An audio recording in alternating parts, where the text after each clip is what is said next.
Chapter 12. Trail of White Fawn. Luttrell's protesting curses faded into the distance as the three riders rode on down the trail.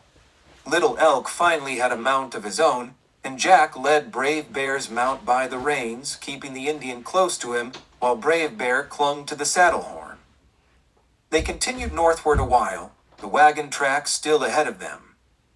After a quarter mile, Brave Bear indicated a change in direction toward the west. Whatever was the deal with the wagons, that would have to wait until they found White Fawn, the G-Man decided. And Brave Bear, old son, you'd better be taking us in the right direction. The noontime sun was straight above them when they stopped at a narrow stream to water their horses and refresh themselves. Little Elk had run down to the stream and fell prone, his face in the water, drinking greedily, while Jack offered Brave Bull a drink from his canteen, not allowing him to get down from his horse. "How much farther?" Jack demanded. 3-4 hours, Brave Bear answered sullenly, stopping the canteen and handing it back to Clayton. As Clayton reached for the canteen, Brave Bear lifted his foot and kicked at Jack's face. Clayton fell back off balance as the Indian came off the saddle at him. But Jack had been wary and regained his composure quickly. His hands lashed out, receiving the lunging body by grasping his shirt, pushing him erect, spinning him around, and striking a solid blow to the Indian's chin. Brave Bear fell backwards into the stream, kicking and splashing futilely as Jack waded into the water, grasping his shoulders and rolling him over face down under the surface and holding him down with a knee between his shoulder blades. He held him a long time. The Indian's body went limp. Clayton pulled him up quickly. Brave Bear gasped with a raspy heave for air. Clayton shoved him back under, held a while longer, then pulled him up, spun him over, and threw him down to land on his back in the stream. Brave Bear lay there gasping, the fight entirely gone out of him. The G-Man stood erect over him, breathing hard with the exertion and rage. "I hope you had enough water, my friend. It's the last you get until we get White Fawn. Now get up," Clayton ordered. The day wore on, and the travelers continued on. By mid-afternoon, they entered a basin just below Split Toe Creek. Jack began to recognize the area near where he had found Little Elk and had seen the ghost soldiers. So far, it looked like Brave Bear was leading them in the right direction. They would soon be entering the sacred Black Hills. Hopefully, they would find White Dawn before dark. The trail, narrow enough for a single horse, wound through the rocks and trees. There was little visibility to their right and left. So far, there was no sign of Indians, ghost soldiers, or spirits. The only sounds were that of the horses' hoofs in the thick turf, the chink of metal horseshoes on rocks, the creak of leather trappings, and birds trilling in the trees. Jack would occasionally glance at Little Elk to keep him assured. Brave Bear sullenly rode on, speaking only when Jack demanded clarification of direction. Other than that, the riders rode silently, Clayton ever on the alert for the slightest hint of trouble. He knew it was only a matter of time before trouble would come their way. Hopefully, they would find White Fawn before that trouble came. Then, like a bolt out of the blue, the stillness of the afternoon air was shattered by a rifle shot. Their horses startled and stamped their feet nervously. Jack slid his rifle from its boot and held it ready, barrel pointed skyward. "That came from over the next hill," Jack stated flatly. "We'd better check it out." He added, prodding regret ahead and leading his companions off the trail and up the wooded slope. "Little Elk, stay back behind us. If I say run, turn your pony and get out of here. Understand?" He nodded yes, saying nervously, "I'm not scared." He trembled. They rode cautiously up the hill. Another rifle shot rang out and then another. By the time they reached the top of the hill and broke out of the trees, they reined up to view the scene before them. Down below in a shallow wash, 2 riders were off their mounts, a man and a woman. The man had his rifle stock pressed against his shoulder and aimed at a ledge on the adjacent cliff. Smoke still steamed from the barrel. At the sound of the approaching riders, the man spun around, leveling his rifle in their direction. He was about to cry out a warning when, as if recognizing the riders, he lowered his rifle and watched them ride in. It was at this moment that Jack Clayton recognized Rutherford B. Hayes' associates, Bert Fleming and Francie Jones. "Mr. Clayton," Fleming shouted, "we were hoping to meet up with you." "Oh, have you been trailing me?" Jack thought, his face twisted in a threatening mask of wonder. "Just what is going on here? And why are you here?" he demanded. "When we got to Fort Lincoln, Lionel Thorpe wasn't there," Francie interjected, as if she didn't trust Bert to explain. "Lionel, L., that was the signature on the note that was in the would-be assassin's pocket. The man he had shot on his trail in Missouri," Jack thought. "Coincidence?" "No," Jack said. "He's at Fort Buford. At least he was yesterday." "You've seen him, then?" Bert asked. "Did you question him about that arms requisition?" "No, things got a little complicated, and I didn't get chance to." "That's all right," Francie said. "The governor sent us here to question him." Fort Lincoln was practically empty when we got there. Custer and the entire 7th Cavalry has been sent to Wyoming to clean out the Sioux. Hayes is a presidential candidate. He couldn't come down here with us and take a chance at getting caught in an Indian war. We are on our way to Fort Buford now." "I see," Jack said. "Then what was all that shooting about just now?" "Oh, that." Fleming glanced at his rifle. "We were coming down this wash when the horses became skittish, and then we saw a big cat up there on that ledge. I took a few shots at him, and now he's gone." "You didn't hit him?" "I'm not sure. I think I may have grazed him, but just a sting." "If there's a wounded cat up there, we'd better not hang around here," Jack said, urgently, looking furtively along the cliff ridges. "Saddle up and come with us. We can talk some more after we put some distance behind us." Jack and his party led them over the hill and back to the trail they had been traveling.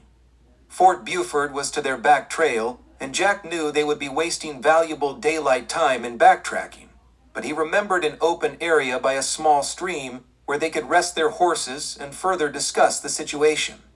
Jack was wary of this chance meeting, if it was by chance. He was not a man who believed in coincidences, but he would play along. A few minutes later, on the back trail, Jack brought his party to a halt at the stream bed.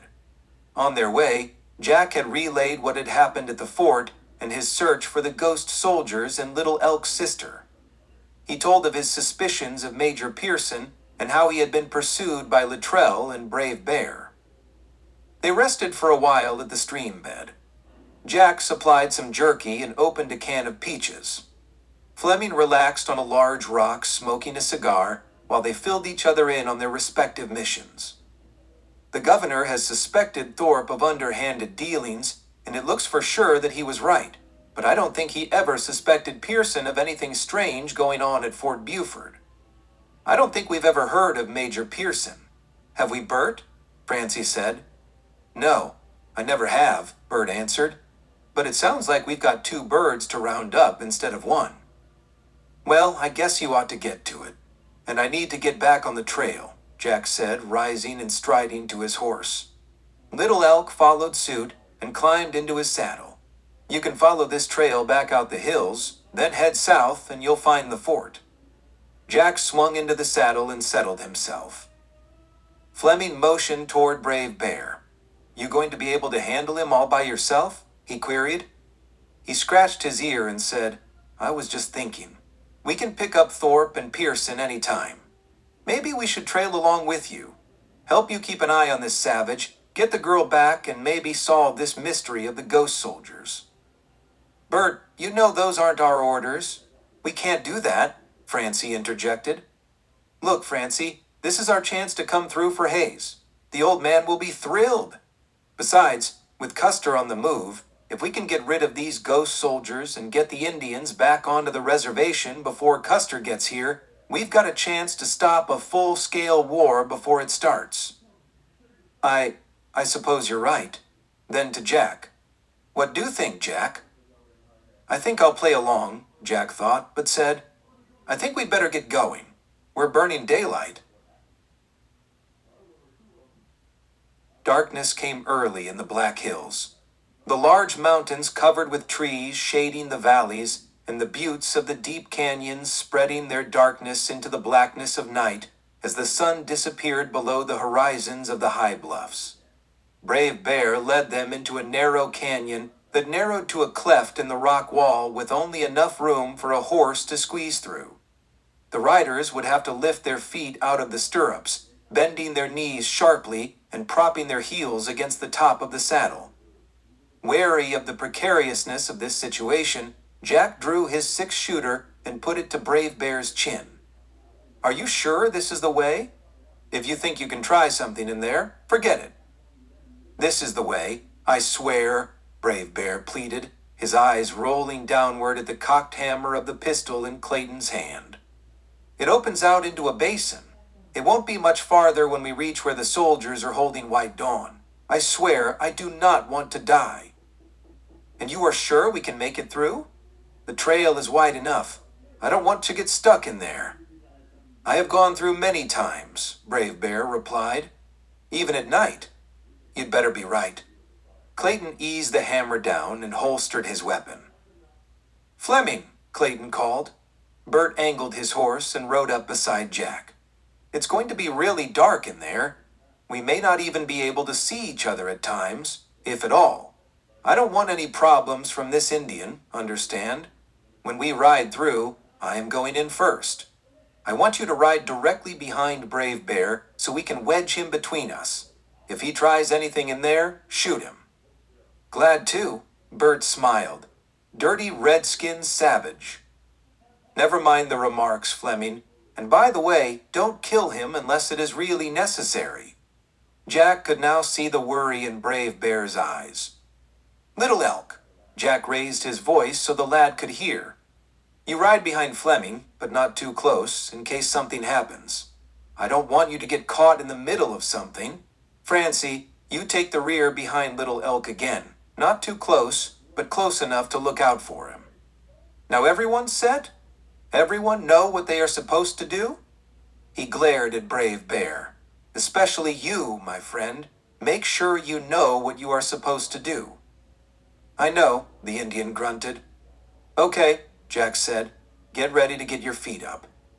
He led off into the darkness of the cleft. The trail was winding, and at first they could ride with their legs in the stirrups, but as they progressed into darker and darker shadows, their legs began to brush against the rocky walls until finally they had to raise them, practically perching on their saddles, and now completely enveloped in darkness, with only the sound of horses' hooves on rock to assure them that the others were there. Time dragged on in the darkness. It seemed like an eternity, but the trek was relatively short, and only a few minutes had actually ticked by when Clayton saw a faint lightening of the blackness ahead. They should be emerging soon, and even the outside darkness would be welcome after the total blackness of the trail. The blackness lightened more and more, and then Jack realized they were at the mouth of the cleft. In a moment, they would emerge. It was time. The cleft emptied into a large basin covered with aspen trees and scrub brush. Rock walls lined the basin on three sides, with the only access out being straight ahead. Had the G-Man seen this area before, he would have known it was the perfect place for a trap or ambush. And that was exactly what was to happen. Behind tree trunks and boulders, ambushers lay in wait. Their skull-like faces glowed in the darkness as they peered out from their perches, waiting, rifles ready. There were 8 shooters in all. They were the ghost soldiers. Patiently they waited, listening to the sounds of horses' hooves, creaking leather, and jingle of trappings, waiting for their target to emerge from the darkness into the moonlit basin. Louder and louder the sounds broke the stillness of the air. Then, The big black stallion emerged out of the blackness, lunging into a run as it escaped the confines of the cleft. Rifles boomed, flaming muzzles lit the night with flashing light. A hail of bullets plowed into the chest of the first man emerging from the cleft. His horse reared in terror, dumping his bullet-ridden rider into the dirt. "No, hold your fire!" a voice from the next man emerging screamed. The firing ceased abruptly as the ambushers realized what had happened. The big black stallion had emerged riderless from the cleft. Just before reaching the mouth of the cleft, suspecting an ambush or trap just ahead, Jack Clayton released the rope leading Brave Bear's horse. With knees doubled and feet perched on his saddle and unseen by his companions behind him, pushed himself erect, standing on the saddle and reaching upward above his head, placed each hand on each side wall. Then he kicked his legs outward and propped his feet against the walls and hung there wedged in the cleft, spread-eagled and letting the other riders pass beneath him. The ghost soldiers, in their haste, opened fire at the first sign of movement coming out of the dark chasm. Without Clayton in the saddle, the bullets had passed on to Brave Bear.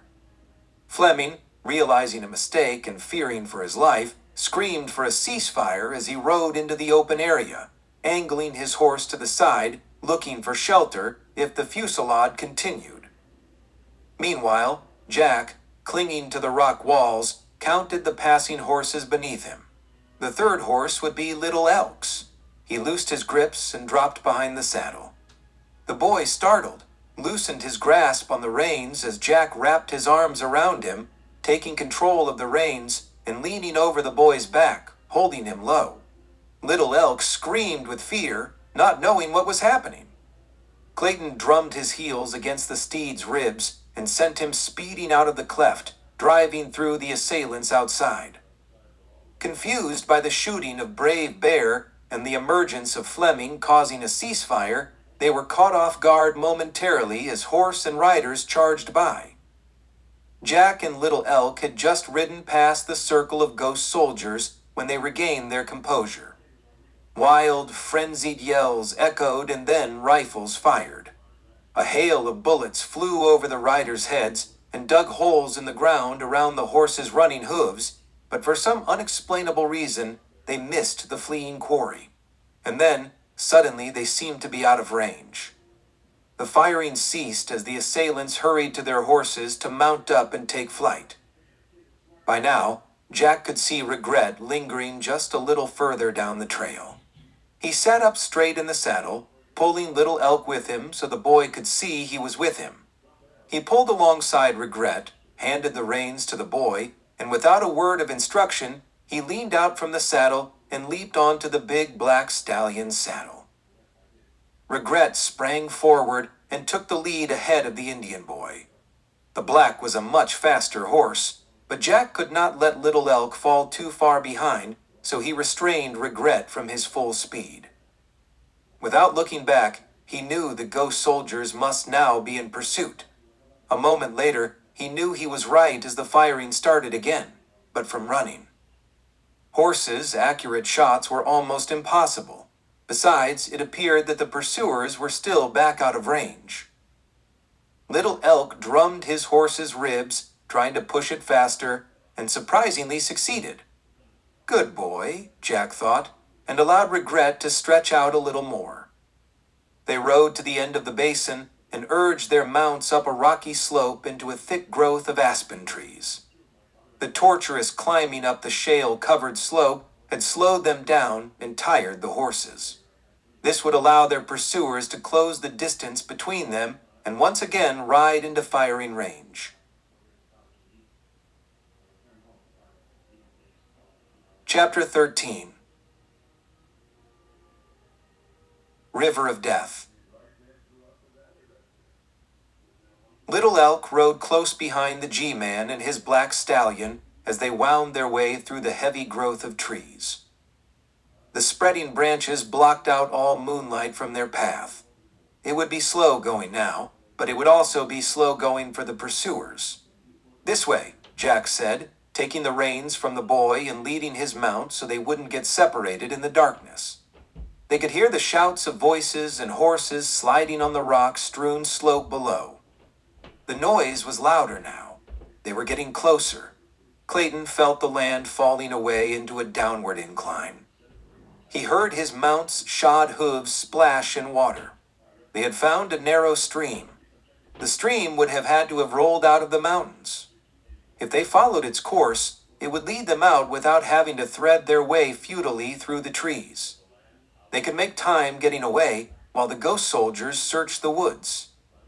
With any luck, they could get far enough down the stream that their pursuers would not hear the splashing hooves. Farther and farther they traveled. The din of shouting voices and horses crashing in the brush and foliage of the woods lessened and seemed to be fading into the distance behind them. Clayton urged the horses forward at a faster clip. They followed the stream as it angled downward, though a narrow valley, until they reached where the stream ended in the lowlands. Here, the stream eddied out into a river, about 150 feet wide. The naked moon shone brightly in the night sky here and reflected its ghostly light on the swirling waters as the current rushed by with a roar. Across the river, the banks rose slightly and Clayton could see open rolling plains disappearing into the dark horizon. Once across the river, they could make good time and put distance between them and their pursuers. The current was strong along this section of the river as it narrowed from out of the north and continuing to narrow southward into a narrow canyon. It would be tricky crossing, but chances were better here than farther downstream, where the waters turned white with rapid churning and swells. "Hang on tight, little elk," Clayton warned sternly as he led the boy's horse into the water. "It will be rough going getting across." With determined deliberateness, the G-man pushed the horses onward into the heavy swells of flowing water. The horses balked at the turbulence, stamping and tossing their bodies as they lunged into the force of the current. The river deepened quickly as they reached midway across, the water now up to the horses' ribs and riders' legs totally submerged in the cold liquid. Even Regret shivered and trembled as he stumbled against the rocky bottom of the riverbed, hooves slipping and sliding. He whinnied shrilly and snorted with effort and discomfort. Little Elk's mount, of lesser strength and courage, dealt with the challenge with more fear and resistance. He lunged and floundered, splashing water violently about him and frightening himself even more. The horse raised upward, bringing his forelegs off the bottom of the river. He twisted, turned, flailing wildly and pulling back on the reins that Clayton held firmly in his hand. Jack felt the tremendous tug of the lurching horse. It almost pulled him from his saddle, but he regained his hold and quickly wrapped the reins around the saddle horn. Little Elk screamed as his mount lunged again, both hands clinging tightly to the horn of his own saddle. Jack had turned in his saddle to concentrate on settling Little Elk's horse, and now he could see back across the river. The ghost soldiers had just emerged from the thicket and rode out onto the riverbank. They, for sure, had spotted Clayton and his young companion now more than 3/4 of the way across the river. Little Elk's horse lunged again and rolled sideways, falling deeper into the waters just as the firing started. A hail of bullets flew over their heads as the boy lost his grip on the saddle and fell backward into the current. He screamed shrilly and landed with a torrential splash, disappearing below the surface of the dark waters. Without hesitating, Jack lifted from the saddle and dove into the river after him. Bullets plopped into the water all around him, but he ignored them as he struggled to swim in the wild current. His only thought was to reach the boy.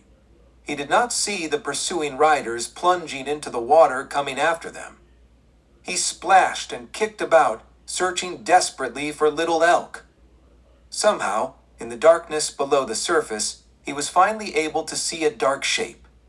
The boy was no longer struggling. Jack's heart drummed in his head, and he was running out of breath as he reached Little Elk, wrapped his arms around the boy's body, and kicked them upward toward the surface. He gasped for air, his lungs aching as they came up into the dark night air.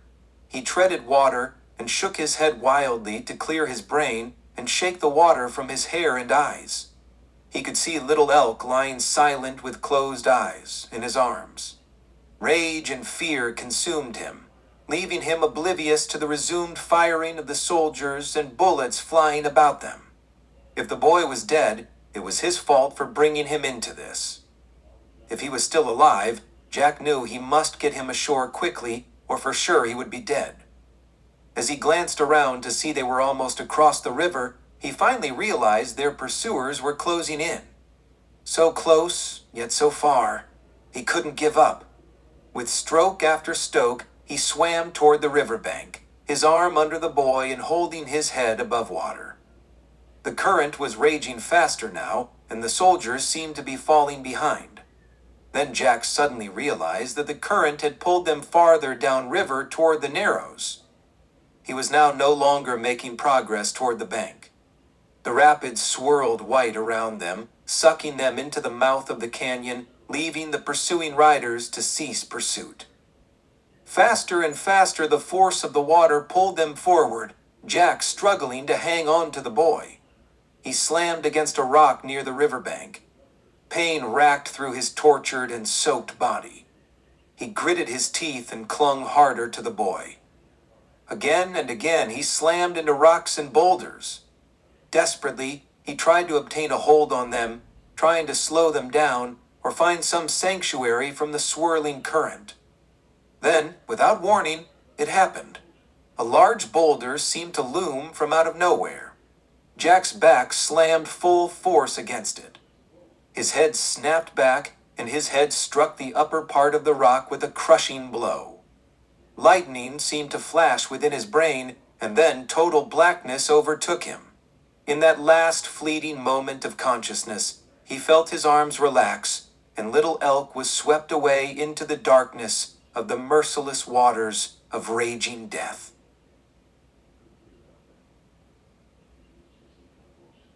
Chapter 14. Flight in the Forest. The eastern sky was beginning to tinge with the hint of grayness as Jack Clayton opened his eyes and stared upward at the ominous sky above him.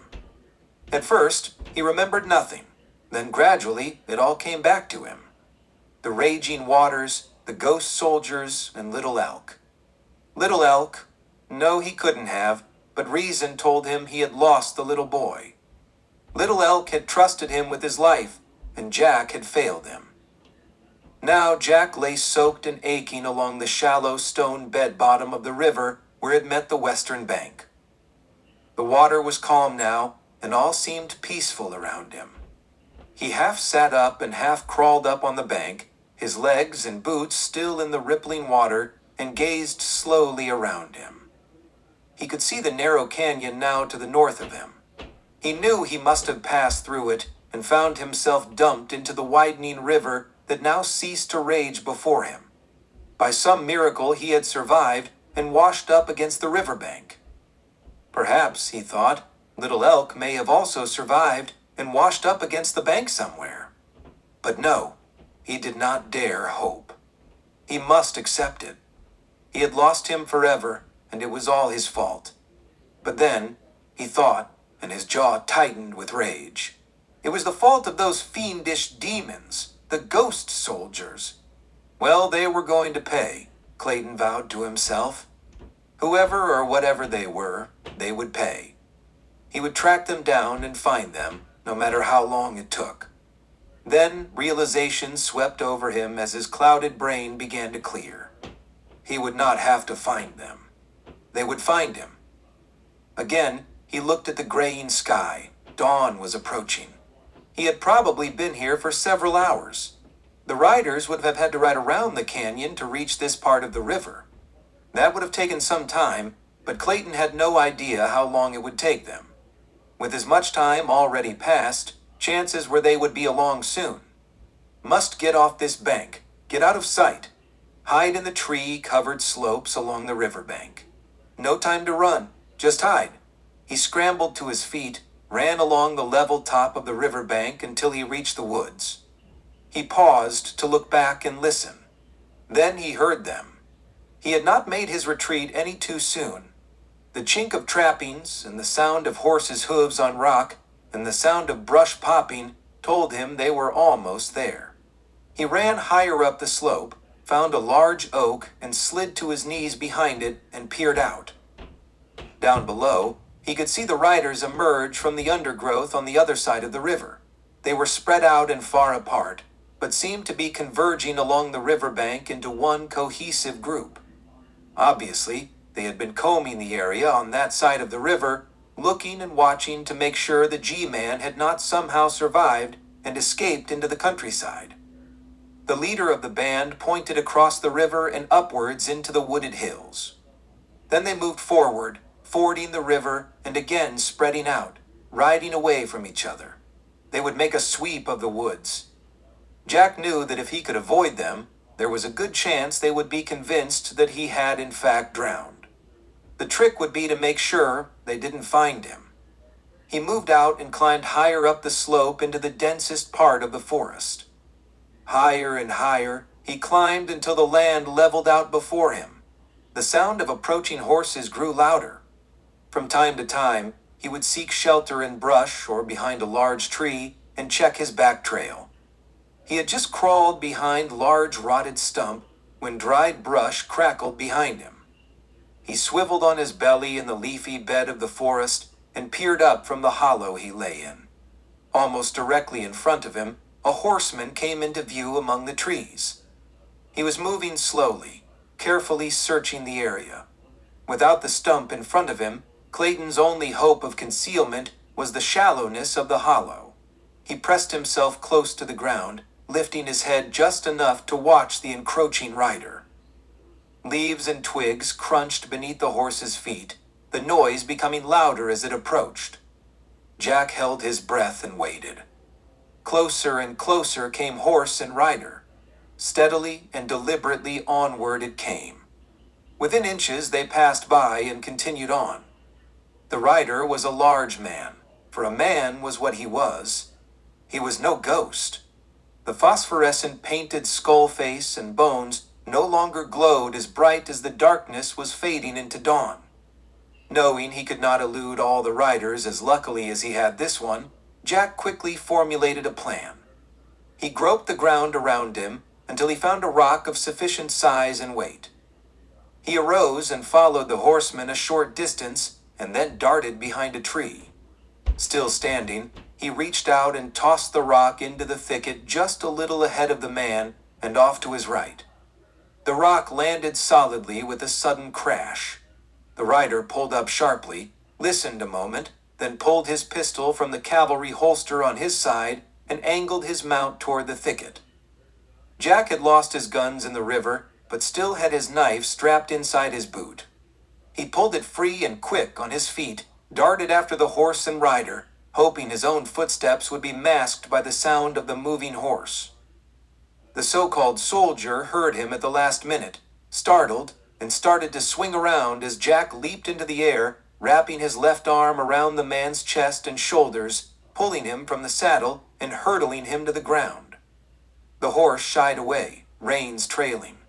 The man grunted with surprise as he struck the ground, wind being driven from his lungs, and his hand dropped the weapon momentarily, then reached for it again as Jack rolled him over onto his back, reached beneath his tunic, and slid the blade of his knife between the man's ribs. Jack was so close to the man's face, as he ripped upward with the blade, he could see the man's eyes widen in the gloom, then shrink to dots as the life waned out of him. The man's fingers relaxed, never able to regrip the gun. The moment had been swift and violent, hopefully quiet enough not to draw attention. No time for remorse, only swiftness.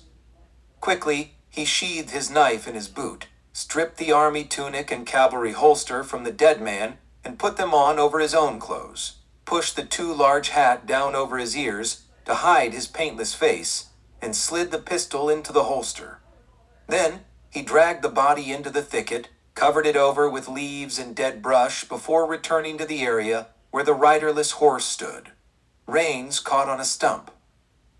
From now on, things were going to get tricky. Mighty tricky indeed. The G-Man took up the reins, swung into the saddle, and urged the mount forward. Somehow he must blend in with the other soldiers and become one of them. He guided the horse away from the area, but not too far, so the others would see he was searching here and would not venture this way. Slowly, methodically, he worked his mount as if searching and continuing through the woods. From time to time, he would sight one of the other men and wave back, if they waved first. As the woods thinned, Jack could eventually see the others, still spread out, but approaching the end of the woods to converge on an open trail along a valley. Dawn was now imminent, for the gray sky was turning to hues of red, purple, and orange. The risk of recognition grew stronger with each passing minute as the sun's rays began to streak and beam above the horizon. Clayton was the last of the band to emerge from the woods onto the trail. The others seemed to be acknowledging one man as leader, who seemed to be signaling them to regroup. Perhaps they had now decided they were going to find no trace of Jack Clayton or Little Elk, and had accepted that they had drowned with the river, giving up no trace of the bodies. They spurred their mounts forward to join the leader. Jack followed suit and rode after them until he was close in line as the last rider of the group. He would have to play it all by ear now. He had no clue where they were going or what would happen once they got there, but he was sure he was being led to White Fawn and all the other answers he was seeking.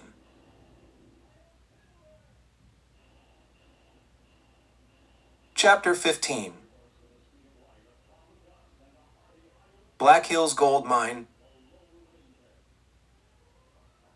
They rode on for another hour, the trail winding upward, deep into green-covered hills. The early morning sun was beginning to break the chill of the disappearing night air as it rose with the ascent of the riders. The crisp blue of the morning sky melted against a distant horizon as they rode out onto a grassy meadow on the top of a hill. Clayton could see the file of riders ahead of him starting to angle downward as the trail seemed to dip over the top of the hill to descend down the other side. One by one, the riders disappeared over the crest of the hill, Clayton following close. As he approached the pinnacle of the hill, he could see the land beginning to roll away, revealing the enormous valley below them. Jack almost gasped at the sight. He continued to follow the file of men.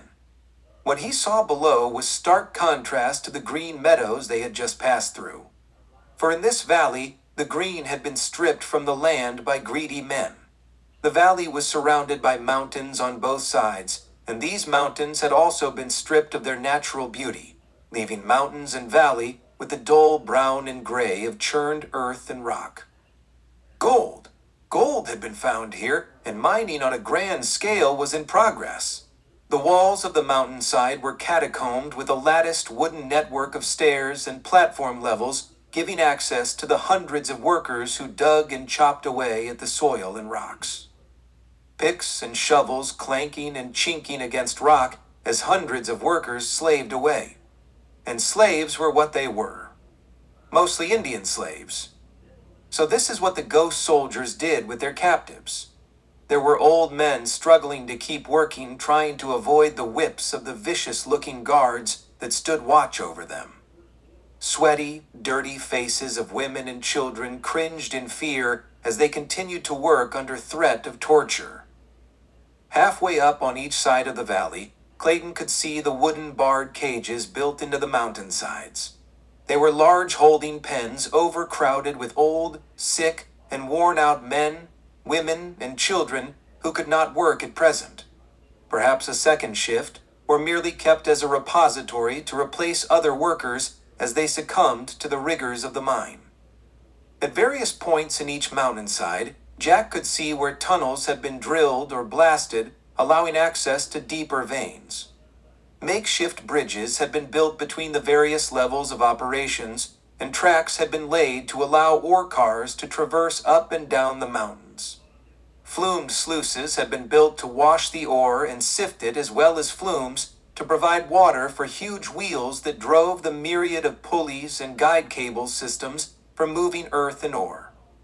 Several makeshift elevator platforms were also powered with water supplied by steam from a boiler housed in a shack at the foot of the mountain on the western side of the valley.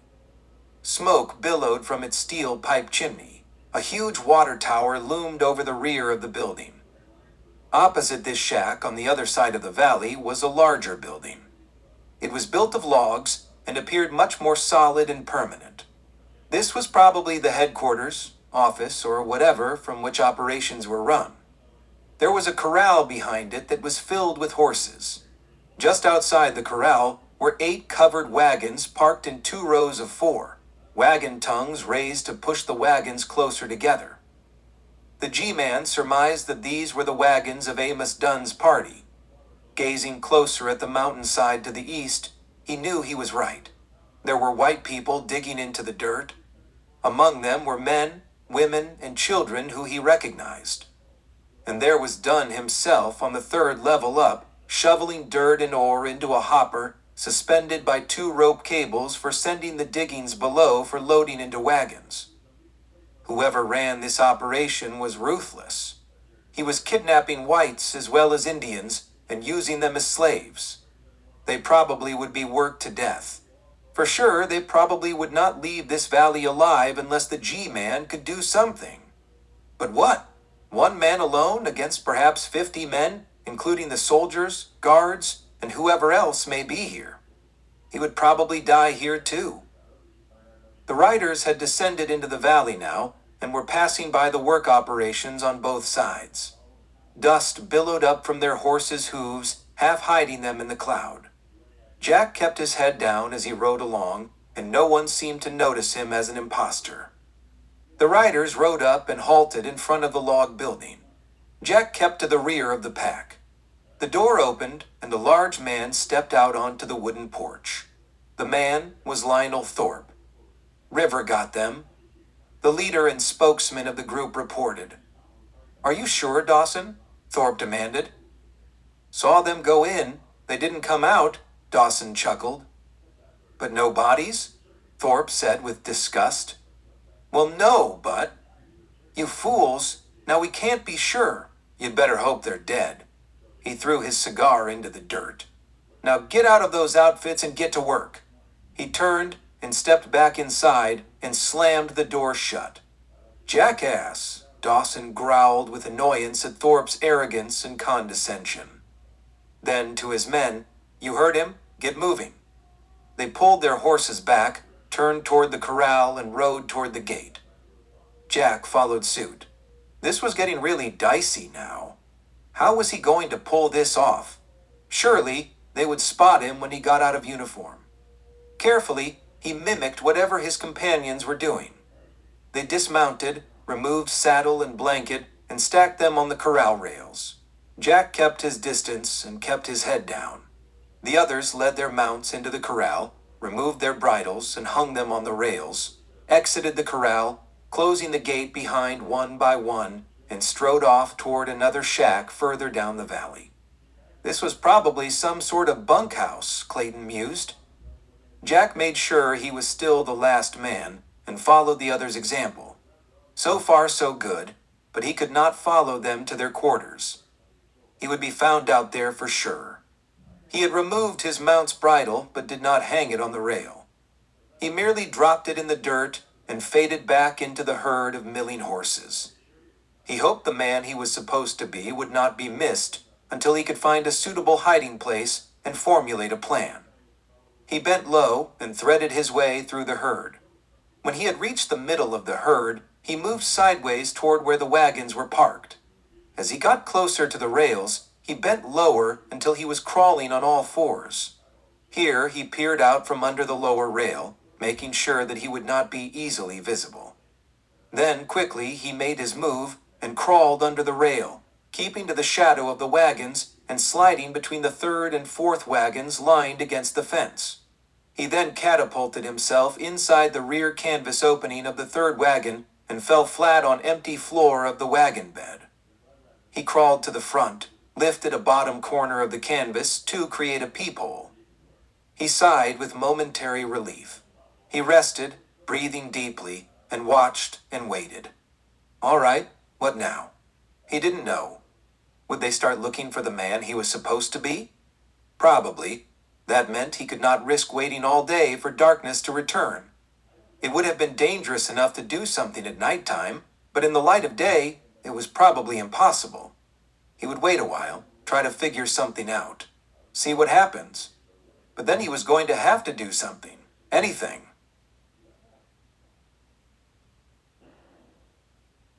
Chapter 16. Revelations. Jack waited and watched. The activities continued, guards shouting, cracking whips, workers moaning and sometimes screaming. There were occasional blasting charges and the roar of falling rock and earth as they sought deeper entrance into the mountains.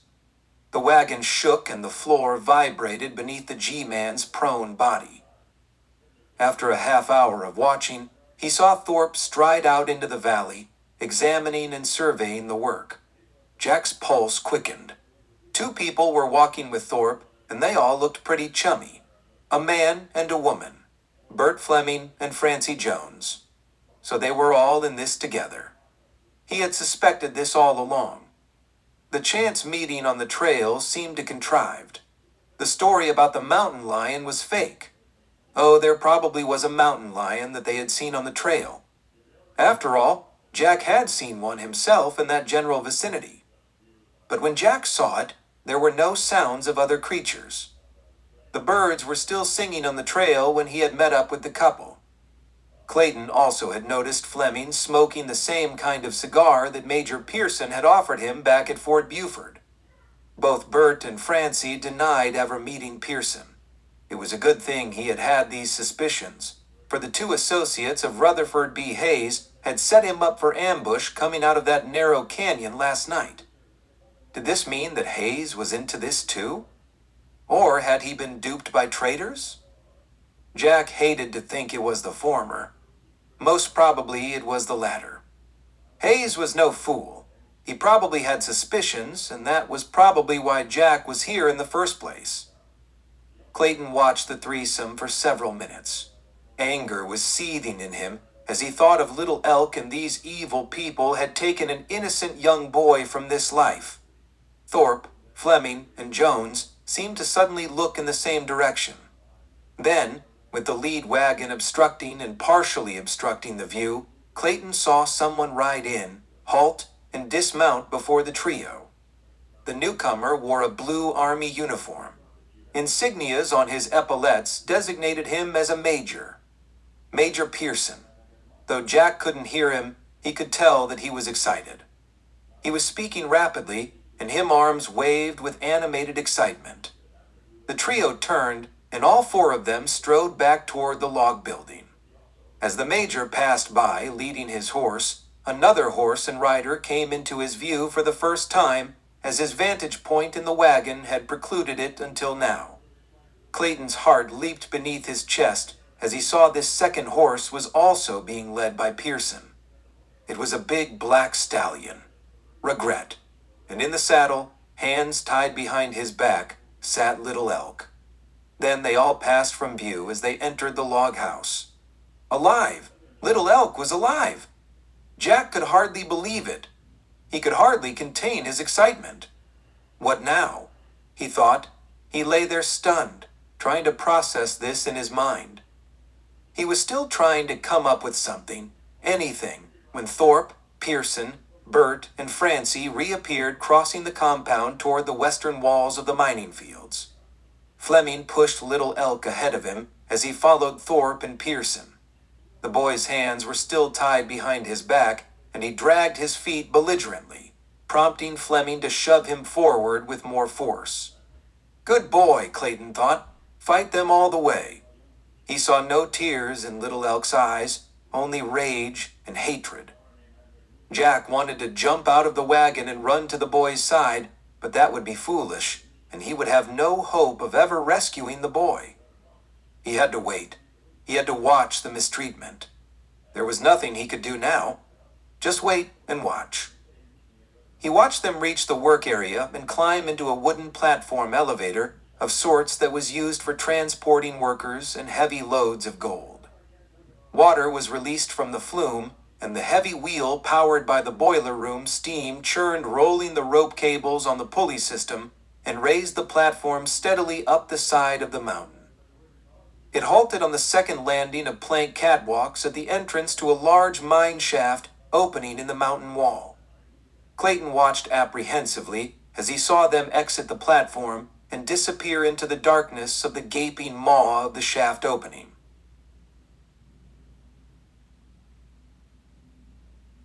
Chapter 17. Daring Attack. Ready or not, the G-Man knew he had to act. He feared what may happen inside that mountain, and he would have to throw caution to the wind and get in that mine opening. He couldn't let them put that boy where he could never find him. Quickly, he stripped off the army holster, tunic, and hat. He then pulled his own leather vest and shoulder holster harness. Now, in shirt sleeves, he tucked the pistol in his belt underneath his shirt. Then he crawled to the rear of the wagon and pitched forward over the edge and landed in the dirt between the two wagons. He turned himself around on his belly, deliberately trying to grind as much dirt and grime into his clothes, hands, and face as possible. He then gripped the elbows of each shirt sleeve and tore the cloth. Hopefully, he could make himself look like one of the workers and make his way across the compound. With a prayer in his heart, Jack mustered his courage and rolled out from under the wagons and pushed himself to his feet and started walking as if tired and unsteady on his feet. He had gone about 6 steps when a swarthy, big oaf of a man grabbed him by the collar and threw him face downward into the dirt. "Where do you think you're going?" The man growled and slapped his whip across Jack's broad back. "Water. I need water," Jack croaked, looking up under his arm that he held across his face as if for protection from the lash, but actually hiding his face. "You'll get water when I say," the guard bellowed. He lashed Jack's back twice more, ripping the shirt each time and cutting the skin, letting blood flow. Clayton's disguise as a worker slave was now perfect, beaten and dirty like all the rest. "Now get up on that pile and get to work." Jack scrambled to all fours and was practically crawling up the mountainside, churned soil and rock slipping beneath his feet until he reached the top of the first level of digging. A half-dozen slaves wielded picks and shovels, chipping away at the earth. Another guard on this level greeted Clayton with another lash of his whip. Jack fell to the ground and rolled next to another worker lying flat on his back. "Get that shovel," the guard ordered, pointing to the man lying there. "And get to work." Jack rolled over and looked at the man. He held a shovel clutched in his hands across his chest, but didn't move. His eyes were glazed and empty, staring blankly into the sun directly above. Flies were buzzing around the dead man's open mouth, and his stiff body was giving off a stench. Quickly, as if fearing for his life, Jack jumped to his feet, gripping the shovel handle and pulling it loose from the death grip. He plunged it into the dirt and started to dig, shoveling dirt into an ore car. He furiously shoveled, keeping up with the other workers as if he were actually one of them. What now? He had to reach the next level and enter the tunnel, and he could not afford to waste time. The guards were ever vigilant, and if he made his move, it would be in full view all the time. As he worked, he watched the elevator platform descend from above. There were 3 men aboard. He recognized one man right away. It was Luttrell. The winch halted, and the platform came to rest below. Luttrell and his companions stepped off the platform and walked away. Clayton kept working, watching, and waiting. A little later, he saw Luttrell returning to the platform. He climbed aboard and released a lever which put the platform in motion and started to ascend upward. The platform had lifted almost 3/4 of the way up to the first level when a blast from the northeast tunnel shook the ground. Though explosions were the order of the day, the blasts did tend to distract workers and guards momentarily. The rising platform swung from side to side, reeling with the impact of the blast. Almost without thought, Clayton took advantage of the distraction and ran toward the cable shaft way of the approaching platform. "Hey, get back there!" a guard shouted, spreading his arms to hold Jack back. Craig Key, the G-Man's shovel clanked against the guard's face with a tremendous blow. The guard fell back, his face a bloody mess, Clayton's shovel landing on top of his writhing body as he discarded it and dove for the platform cables. A hail of bullets flew over his head as he dived into the airspace above the platform. He landed with a thud onto the platform, wrapping his arms around Luttrell's buckskin-clad body and pinning his arms down at his sides. Luttrell was already gripping his pistol and had it half out of its holster when the G-Man's grip prevented him from drawing it completely. "What the?" Luttrell stammered with a grunt, not yet fully reacting to the sudden surprise action. The platform, still rising, swung violently back and forth from the impact and struggle on board. Bullets crashed into the platform cage framing. Splinters spat into Luttrell's face as Jack spun him around in front of him, using him as a shield. Luttrell, realizing the danger from his own men, screamed, "Hold your fire! For God's sake, stop! You're liable to hit me." The firing slowed and then ceased as the platform reached the next level. Jack kicked his foot against the release lever, and the platform jerked to a sudden halt. He backed off the platform, dragging Luttrell with him and backing into the mouth of the tunnel. 3 feet into the darkness of the tunnel, Clayton spun Luttrell around and shoved him face first into the rock wall, the impact stunning him and forcing him to release his hold on the pistol butt. Jack released his bear hug hold, pulled the pistol from Luttrell's holster, and jammed the hard barrel into the side of his neck. "You'll live as long as you do as I say," Jack whispered in Luttrell's ear. "Now turn around." Jack pulled him back from the wall, practically turning him around himself. Luttrell, head bent, glared up from under his bushy brows. Pain and rage roaring in those dark pupils. "Clayton," he grunted, "I should have known." Then added, "You're the one who was going to die, G-Man." "Maybe so," Clayton acknowledged. "But you will die with me, I promise." He shoved Luttrell forward ahead of him into the tunnel. "You're taking me to the others, understand?" He pressed the gun barrel deeper into Luttrell's neck. "Now move." Slowly they progressed deeper into the tunnel, the only light coming from torches at varying distances along the tunnel walls. There seemed to be no one else in the tunnel. Obviously, this was not a working shaft, for there were no workers or guards. Wherever Thorpe and his companions had gone, it must have been far enough into mountain that they did not hear the ruckus outside. They had reached a fork in the tunnel where it branched out in 2 opposite directions when a horde of guards clamored through the mine opening, firing high into the tunnel ceiling. Obviously, they didn't want to hit Luttrell, but by firing, they might be able to warn the bosses that there was trouble.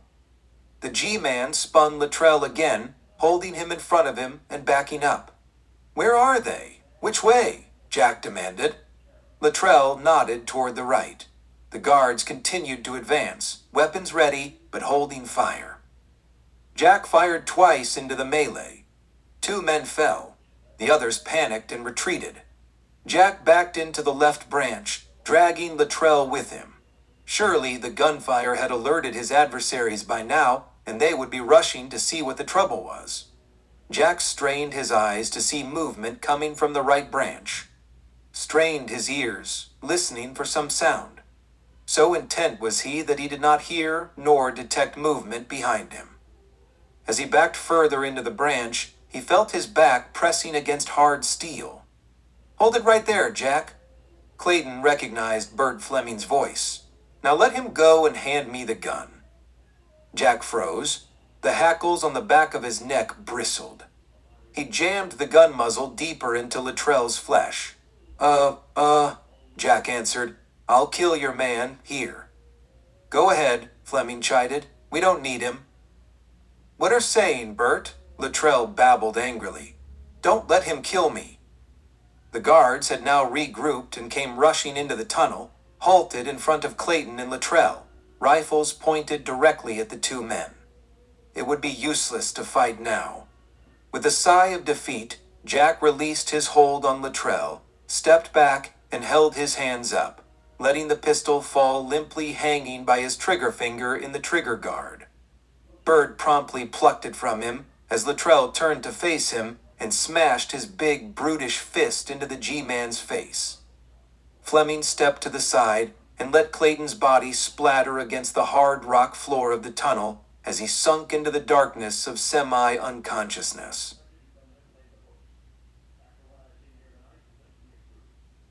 Chapter 18. Trapped. Moments later, Clayton opened his eyes. He was still flat on his back on a rock floor, but there was more light here than in the tunnel. He had been moved. As he began to focus through the haze of pain, he could see he was in a room inside the cavern. There was a large plank door which probably led back into the mine tunnel. Torches burned brightly in the holders on each wall of the room. He was lying next to an oak table, on which a kerosene lamp gave off an added glow of illumination. Above him, peering down at him, were the faces of Lionel Thorpe, Bert Fleming, and Major Pearson. Off to their right, and a little behind them, Francie Jones stood close to the wall watching. Next to her, bound in wooden chairs with their hands lashed to the chair backs, sat the little Indian boy, Little Elk, terror etched on his young face, and a raven-haired Indian girl. Jack deduced that this was probably White Fawn. He had found her, but all was lost now. They were all prisoners.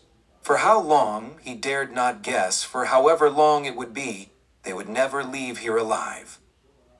"So, Mr. Clayton," Lionel Thorpe chided, "you are unfortunately still alive. You are indeed a most amazing man. Miss Jones did warn me you would be a challenge. She said that no one can just kill a man like you. She said we'd have to outsmart you."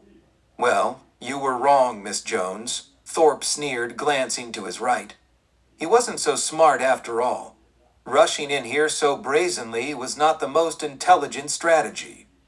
He raised his arm and pointed a pistol muzzle inches from Clayton's face. "And now, Miss Jones, you will see that I will now just kill him. Just an ordinary man after all, you see."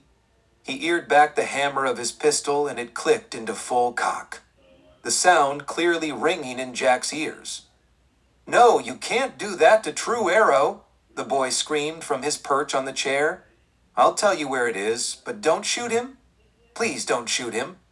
Lionel smiled, and without taking his eyes off Clayton, he said, "That's a good boy. I knew you'd come around." He released the hammer slowly, taking it off cock, then held the pistol straight down to his side and turned to face the boy. "All right, where is it?"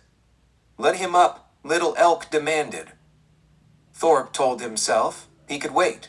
The kid had spunk. He liked that, but he was still going to kill the boy and his sister and Jack Clayton just as soon as he got what he wanted. He nodded to Fleming and Pearson to move back and give Clayton room to get up. "You heard the kid," Thorpe ordered. "Get up." Warily and slowly, Clayton climbed to his feet. He wobbled unsteadily at first, fighting the dizziness. Gradually, his head was clearing. "What are they after, Little Elk?" Jack asked the boy directly. "The stone," the boy answered. "White Fawn gave me the stone. She said to take it to Brave Bear, but I did not give it to him." Then to White Fawn, "I am sorry, sister, but I was afraid of Brave Bear, and I trust True Arrow. I am sorry I disobeyed you." "You were wise, Little Elk," she said. "You knew best after all." "So what is so important about a stone?" Jack asked. "Not just a stone," White Fawn answered. "A sacred stone. It belongs to Chief Crazy Horse. It protects him from harm. He always wears it into battle." Jack appeared puzzled. He knew the Indians were superstitious, but he was not, and he could never believe in a stone with magical protective powers. He started to formulate a question for Thorpe. "Yes, I do believe in the sacred stone." Thorpe answered the unasked question. Crazy Horse has miraculously survived on many occasions. Maybe only because he believes in it is why it works. But it seemed to work last night when my men could not bring you down with their bullets. The boy was with you and he had the stone. You too were protected. And how would you explain the boy's survival in the river? Pearson found him hiding in a little cove among the reeds. The current never swept him away. Pearson didn't know about the stone at the time, so he didn't look for it until he arrived here. The boy apparently hid it someplace on the way. What? He could not believe in a sacred stone, but he did remember how they eluded the bullets and how they had hidden from the ghost riders the night he found Little Elk and the soldiers had miraculously passed them by. It's true, all right, Thorpe said. The night my men raided the village, they couldn't get close to White Fawn while she had the stone. Only after she gave it to Little Elk could they get her. The boy was left behind, protected by the stone. Why did you tell your brother to take it to Brave Bear? He was in league with these men, Clayton asked the girl. I did not know that at the time. Brave Bear ordered me to steal the stone from Crazy Horse and take it to him at the fort. He told me if I did not, the ghost soldiers would come for me and Little Elk. I always obeyed my husband, no matter what he demanded. But this time he shamed me. He sent me to Crazy Horse's teepee the night before he left for battle. I do not do such things, but I obeyed. I waited for Crazy Horse to fall asleep, and then I took the stone from around his neck and replaced it with another. He rode off with the warriors the next morning without noticing. I was so ashamed, I could not force myself to go to the fort and face Brave Bear. I had finally decided that I must do as Brave Bear wished, but I had waited too long, and the ghost soldiers came and took me away. I know now they were just evil men, and Brave Bear was evil too. Enough of this talk, Thorpe declared. Now, kid, you are going to tell me where it is. Why is the stone so important to you anyhow? Jack interrupted. Thorpe glanced from Clayton to Pearson. Want to tell him? Pearson swallowed hard. When Crazy Horse and his braves rode out the other day, they were on their way to the Rosebud River country in Wyoming to join forces with all of the Sioux and Cheyenne tribes. They will be a massive army, and our own stupid General George Armstrong Custer is on his way there right now with his 7th Cavalry. He doesn't know it, but he'll be massacred. He won't have a chance with a force of that size. Even if he had gotten that arms shipment that brought you into this, he wouldn't have had a chance. And you want a massacre? Jack asked incredulously. Thorpe grinned. You really are stupid, aren't you? He chided. You saw all the gold we are taking out of these hills? We are not supposed to be here. This is Indian land. But once the public becomes infuriated over this massacre, they will sanction the government to wage a full-scale war. Crazy Horse will be rendered useless without his stone, and the government will lay claim to these hills. In my position, I will be first in line to claim legal title to all of this. Clayton smirked. You're crazy. Crazy and rich. Thorpe grinned. I thought you said you'd had enough talk, Bert Fleming interjected impatiently. Where's the stone kid? He extended his arm and placed the muzzle under Little Elk's nose. The boy's eyes crossed, staring at the barrel. He trembled and perspiration dripped off his chin. I hit it, he stammered. Yeah, we know that. Where? Bert's voice raised with more menace. In the canteen. On the saddle. Come on, kid. You can do better than that. We searched every inch of that rig, including the canteen. Fleming clicked back the hammer of the Colt. Back off, Bert, Francie pleaded as she came forward. Can't you see how terrified he is? He should be, Bert growled. She's right, Bert, Lionel said. He can't think straight. Back off. Bert eased the hammer down and stepped back.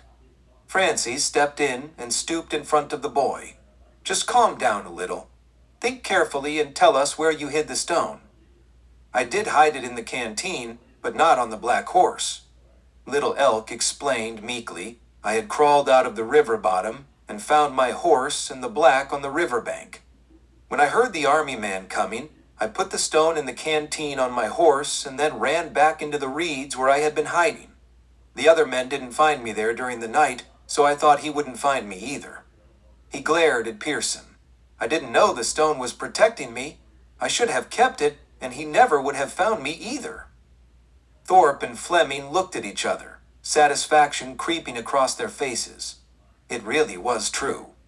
The stone did have protective powers, incredible as it may seem. When the army man dragged me out of the river and took me to the horses, I climbed on the big black so he would not find the stone. The boy continued. "That's fine, boy," Pearson said. "You did just fine." "You won't kill True Arrow then?" the boy pleaded.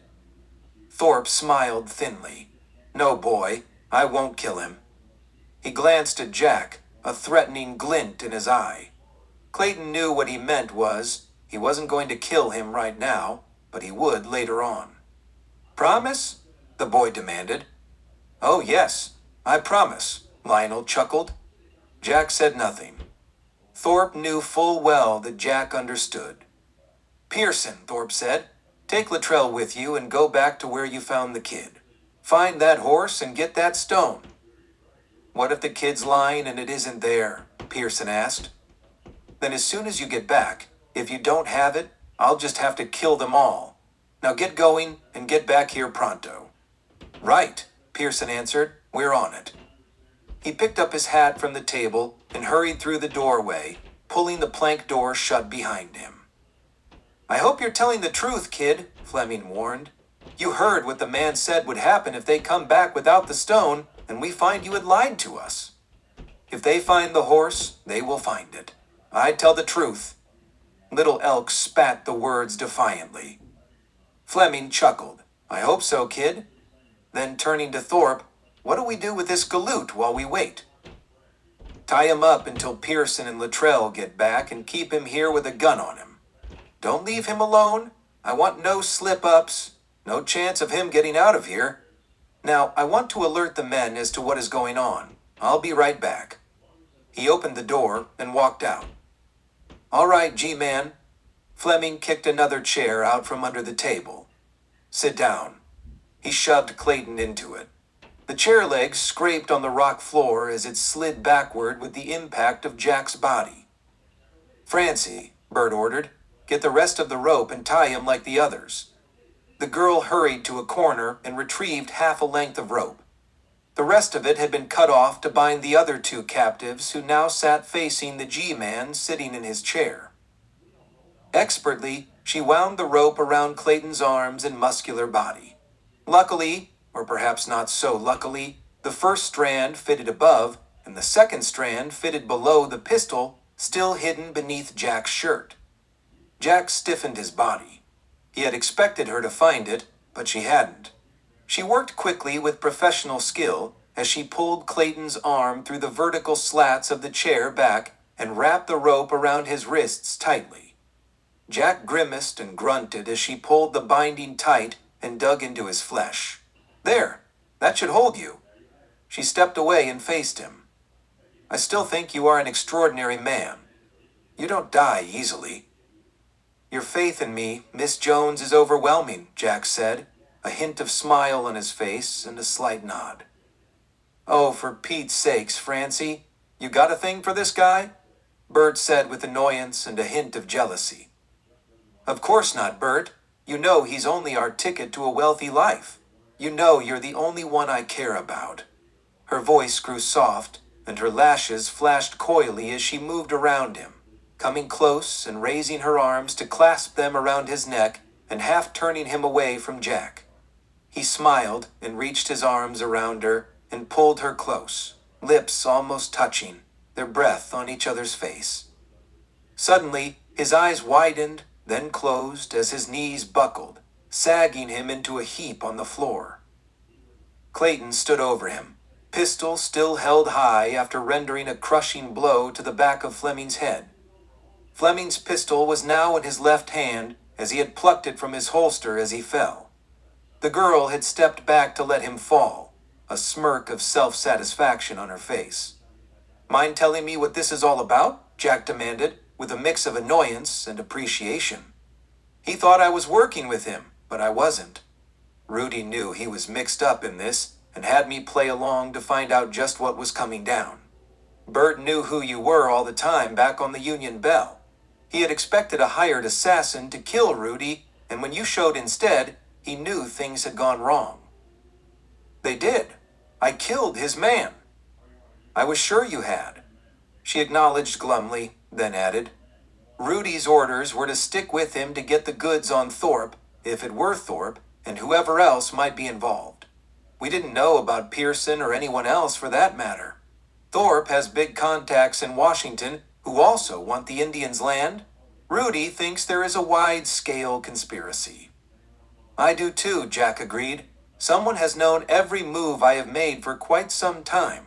Somehow, Thorpe and Fleming knew I was on the way to Fort Lincoln to find out something about that arms affair I was involved with in Texas last month. He was referring to the foray he had with Alexander Lucky King, who also had contacts in high places. Thorpe sent the would-be assassin after me first, before he was to get Rudy.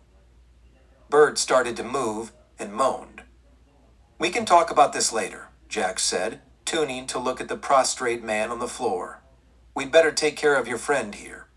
He squatted behind the awaking man and pulled Bert's bandana loose from his neck, pulled him to a half-sitting position, and wrapped the bandana around Bert's head with the cloth bound tightly across his open mouth. Fleming was still in a stupor and offered no resistance.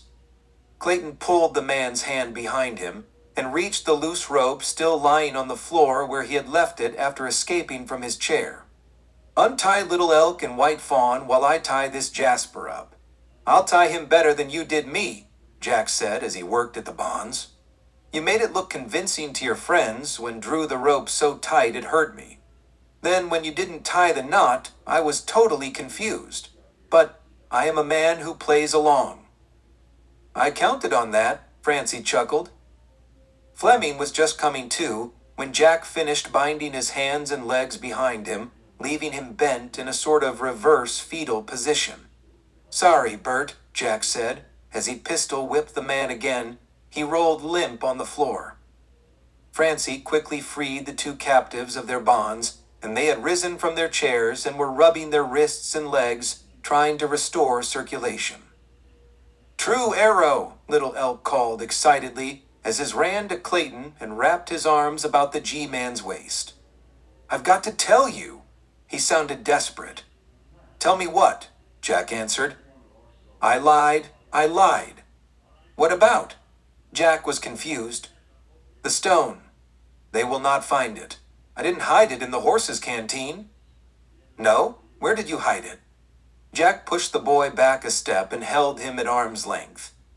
I didn't. Little Elk said ashamedly, I lost it. I must have lost it in the river. So, Jack thought, the stone didn't have any magical protective powers after all. Jack never believed it anyways. How could Thorpe and his cohorts have been so stupid? Then it was not the stone that saved you in the river. No, I didn't even know it was supposed to. White Fawn never told me what the stone was. The army man found me where I had floated into the reeds. When he brought me out, it was for the first time. The stone was already gone. They will kill us when the army man gets back. Well, we were already in a spot anyways. There's too many guards for us to fight. I don't know if it is possible, but we've got to find a way out of here, or at least hide until we can sneak away after dark. They'll be looking for us, especially after Pearson and Luttrell return with the news. They should be back in about 2 hours, and it's a good 5 hours before dark. Chapter 19. Escape to nowhere. The G-man pressed his back against the rock wall of the branch tunnel and carefully peered out around the corner to see if the main tunnel was clear. He held his pistol high at the ready. Francie pressed close behind him, with Little Elk and White Fawn following. The blue of the afternoon sky filled the entrance at the end of the tunnel. All was clear. No one in sight. It's clear in the main tunnel, But they'll see us if we go out that way, Jack whispered. Do you know where that other tunnel goes? Francie shook her head. No. We'll have to try it, though. I know there's no way out from the direction we just came from. Jack checked the main tunnel again, making sure that it was still clear. Go! He motioned them forward, remaining where he was to cover them as they swiftly slid into the darkness of the other branch of the tunnel. Then he dashed across and found his way past his companions so he could lead them and confront any dangers first. Slowly and steadily, they moved deeper into the tunnel, winding and turning, burrowing downward through the mountain. At times, the pitch was so steep that their feet slipped on the rock floor. Their constant reliance on clinging to the rock wall was all that prevented them from falling. What feeble light had filtered in from the main tunnel was now gone, and the foursome groped along the rock wall in total darkness, listening for sounds, alert to dangers, but the sound of their own breathing and click of their footsteps on rock was all they heard. Deeper and deeper they descended into the dark chasm. Clayton started to feel dizzy and more unsteady on his feet. Suddenly, he stopped, forcing his companions to halt with him. What is it, Jack? Francie asked. Jack remained silent a moment, sniffing the air. How are you all feeling? Jack asked with urgent concern. Tired, Francie answered. Well, maybe a bit woozy. I feel funny too, Little Elk said. Gas, Clayton gasped. There's natural gas seeping through the walls. We can't keep going.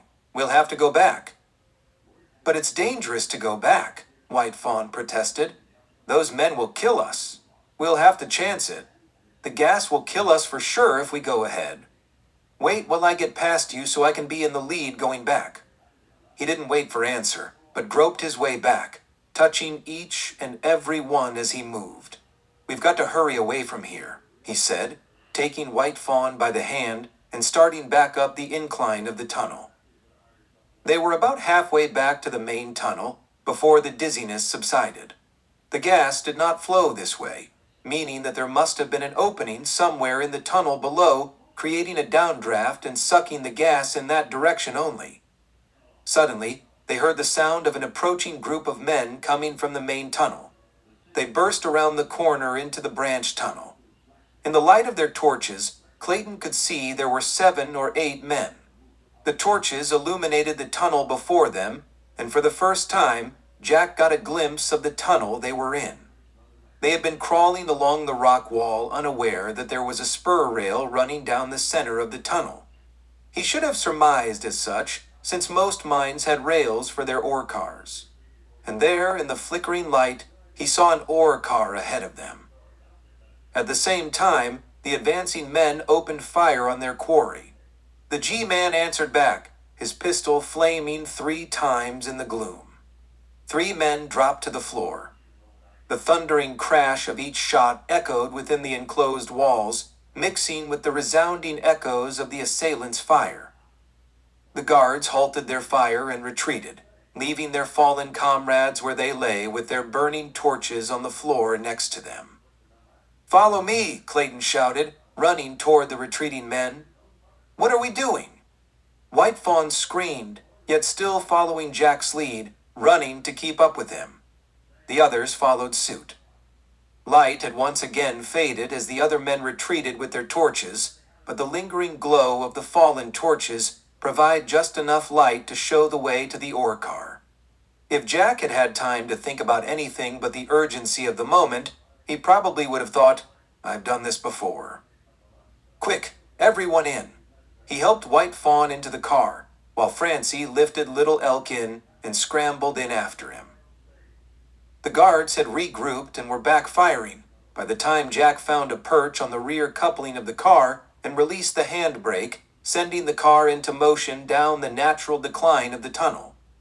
Bullets spang dangerously close, and Clayton returned fire as the ore car picked up speed and rolled into the darkness of the tunnel below. "Keep down!" he shouted to his passengers. Firing from the pursuing men halted as they ran forward after the speeding car. Chapter 20. Ride of death. Faster and faster, the ore car rolled deeper into the mountain. Jack clung tight to his perch on the rear of the car. He could see the bobbing lights of the torches as the assailants kept running after them. Jack knew they must be in the part of the tunnel that was filled with gas by now. They were traveling so fast that its effect was not hitting them. Hopefully, they would roll to a breath of fresh air before they would succumb to the gas. The pursuers ran foolhardily into the gas, their torches exploding the air, bursting into a huge ball of flame, filling the tunnel and flaming after the rolling ore car. Jack's heart leaped in his throat, unable to make a sound. Stark terror raced through his tense body. His companions screamed. The car rolled on faster and faster downward through the tunnel, careening around curves and sharp turns, whipping the passengers violently from side to side. The giant fireball trailing at tremendous speed behind them, bathing them in its light and singeing them with its terrific heat. A final turn brought them into a straightaway, and they could see light from the gaping mouth of the tunnel below and up ahead. In a blinding second of speed, the car burst out of the mine entrance into the open air, almost leaping from the tracks as Clayton tried to slow it with the handbrake. The wheels screeched, and sparks flew from the rails as tremendous friction almost failed to slow their descent. They rolled to the end of the track, and the car pitched forward and sideways into the churned turf at the base of the mountain. Jack jumped free, landing in the dirt and rolling, his companions tumbling in a confused tangle from the overturned car, as thunder roared inside the mountain when the gas exploded, practically blowing that part of the mountain away, rocks and clods of earth flying upwards and hailing down on everything below. Dark, billowing clouds of smoke belched out of the hole that was once the entrance to the mine. Clayton was still rolling on the ground as bullets plowed into the dirt beside him. He jumped up in a crouch, saw a guard running toward him, raising his rifle to shoot again, and fired twice into his belly. The man fell backward, his rifle flying into the air. "Jack!" he heard Francie scream. "Look out behind you!" Jack spun around, looking for the danger. A shot rang out from behind him, and as he looked up, he saw another guard pitching face down off the platform of the water tower above, blood splattered across his chest. The body plopped into the dirt close to the G-man. Clayton swung around to see an Indian had retrieved the rifle from the first guard that Jack had killed and had fired on the water tower guard who had taken a bead on Clayton. Jack waved acknowledgement of appreciation to the Indian. Another Indian retrieved the rifle and pistol from the water tower guard, just in time to rise and shoot two more advancing guards. The first Indian was now running back into the pack of workers, picking out guards to shoot. More guards were quickly advancing toward them. Jack fired and downed one. His Indian allies got two more. More Indians seized the fallen weapons, and now there was a force to be reckoned with. Turning his attention to Francie, Little Elk, and White Fawn, Jack could see they had recovered from their spill from the ore car, and obviously they had not gotten hurt badly, for they were making their way toward the building that served as a bunkhouse for the guards. 3 guards spewed out the front door. Francie shot them dead with expert efficiency. Then she stepped inside, looked around, and motioned the others inside. A bullet singed Jack's side, spinning him around to face his current assailant. He fired automatically, bringing down a man less than 10 feet from him. The man's last shot went off convulsively, and the bullet bore into the dust at Clayton's feet. Almost at once, another man was on him from the rear. He twisted his body and squeezed the trigger. Click! The hammer fell on an empty chamber. By instinct alone, the G-man whipped the pistol up and stuck the man full force with the pistol barrel. The man fell back and landed in the dirt. Jack slammed his Colt into his holster, pulled the other one from his belt, and shot the prone man.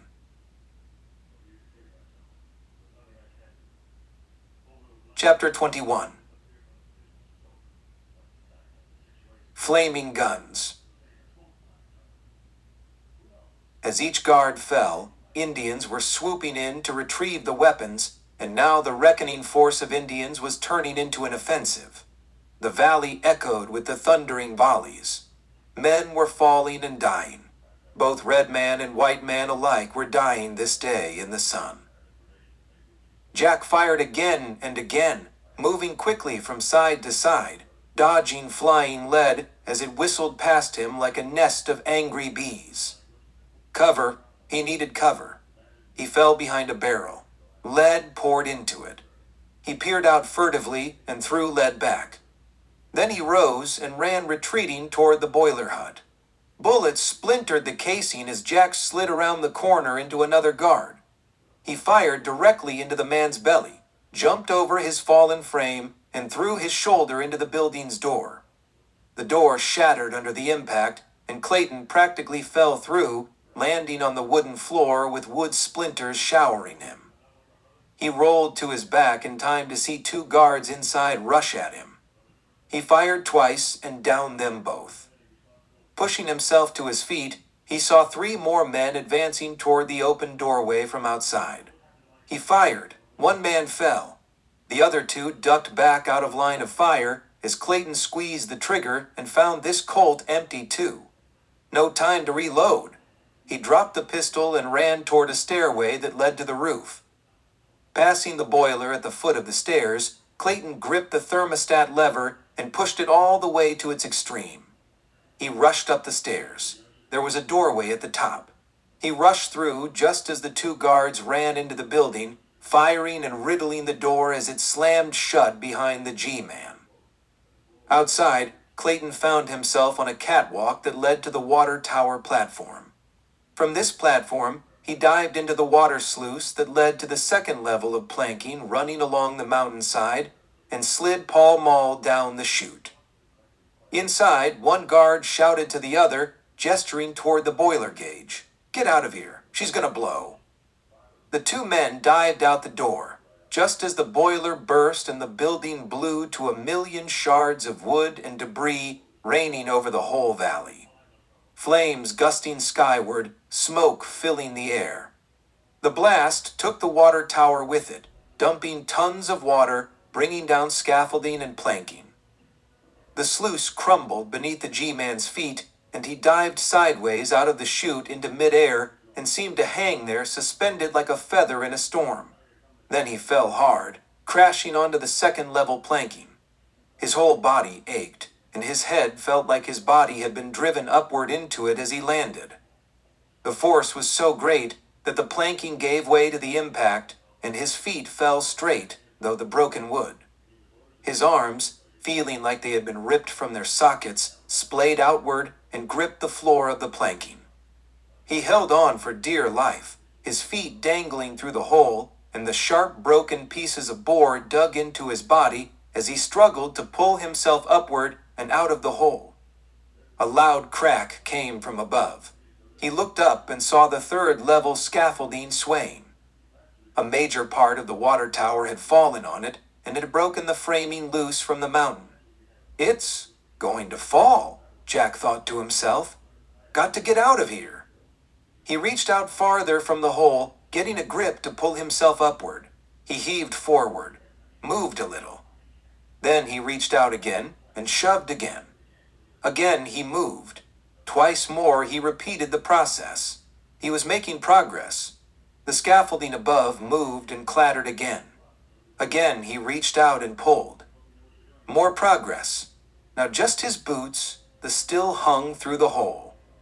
He started to pull again, then he halted abruptly. In front of his nose was a pair of boots.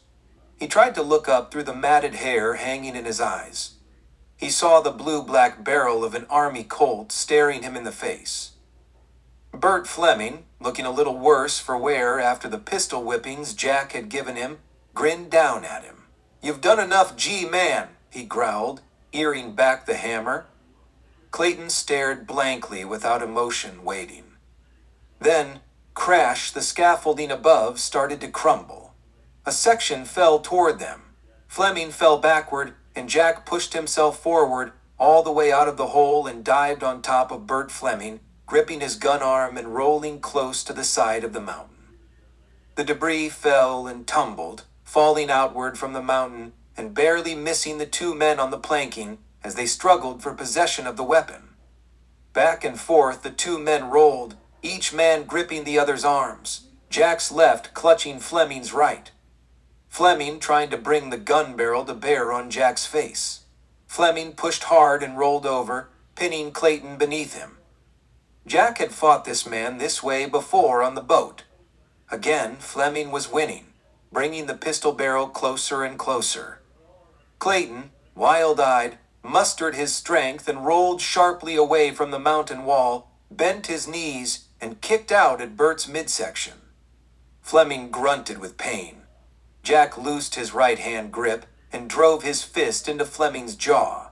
The man fell back, loosening his grip on the weapon. Jack lifted Fleming's gun hand and slammed it down on a wooden plank. The pistol slid loose and skittered across the planking. Clayton rolled back, stretching his body out to reach for it. Inches away, he crawled forward, reaching. Fleming, on his feet now, sprang forward, stomping his boot down hard on Jack's hand before he could close his fingers around it. Fleming snatched it up, laughed, and pulled the trigger, just as a section of scaffolding fell, striking him full force in the chest and head. He had no time to scream as he fell backward off the planking onto the ground below with tumbling scaffolding pounding and burying his body. Jack rolled back tight against the wall of the mountain and let it all pass. He lay there, heaving and gasping for air, watching the dust billowing up from the rubble. A moment, maybe two. That was all he could spare. No time to rest, only until the falling debris was over and it was safe to move from his shelter. He could still hear gunshots. The battle was still raging, but seemed to be coming to an end as the shooting became less frequent and intense.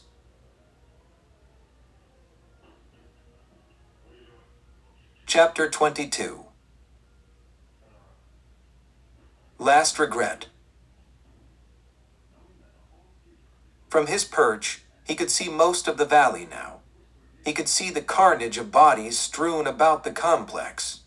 He could see attacking Indians subduing what was left of Thorpe's personnel and releasing the imprisoned slaves from the holding pens.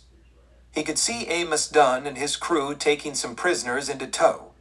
Francie had ventured out of the bunkhouse, leaving the others inside, while she looked to see if it was safe to leave their shelter. And Thorpe, Clayton was not surprised that Thorpe had stayed out of harm's way. And there he was, running as fast as he could to the corral behind the log house. Give it up, Thorpe, Jack thought to himself. You'll never get out of this valley. The G-man pushed himself to his feet, found a ladder, quickly climbed to the valley floor, and ran for the corral after Thorpe. He was almost there when a herd of riderless, saddleless horses thundered out of the corral, churning earth and creating a cloud of dust as they stampeded toward the entrance to the valley. Thorpe was inside the herd, riding a saddled big black stallion, using the herd as cover for his escape. As the horses passed by Clayton, he picked out a gray, reached for its flying mane, and swung himself aboard, riding bareback into the melee after Thorpe. Thorpe's mount could move only as there was room within the band of horses. He could barely see where he was going, much less see the two riders coming from the other direction. Pearson and Luttrell had heard the gunfire and turned back. They had just ridden in as the herd barreled into them. Their horses reared and stumbled, trying to avoid the onslaught of an ocean of horseflesh. They screamed and yelled, trying to bring their mounts under control. The more they tried, the more their horses panicked and floundered. Thorpe was still riding forward, but as the flurry of motion ahead blossomed into full-scale confusion, the herd was panicking with claustrophobic fear. The big black reared on his hind legs. Thorpe clenched the reins tightly and tried to avoid falling off.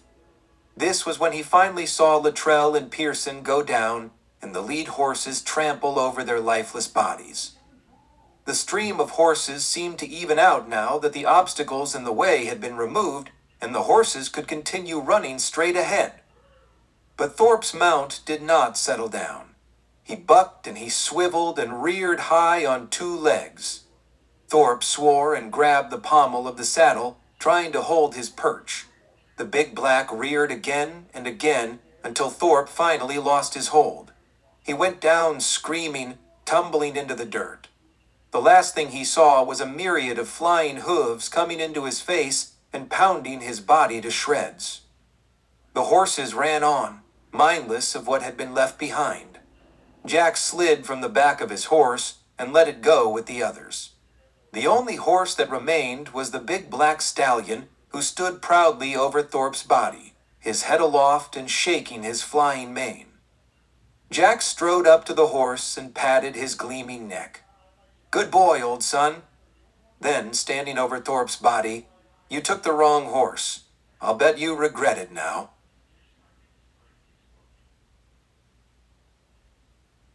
Chapter 23.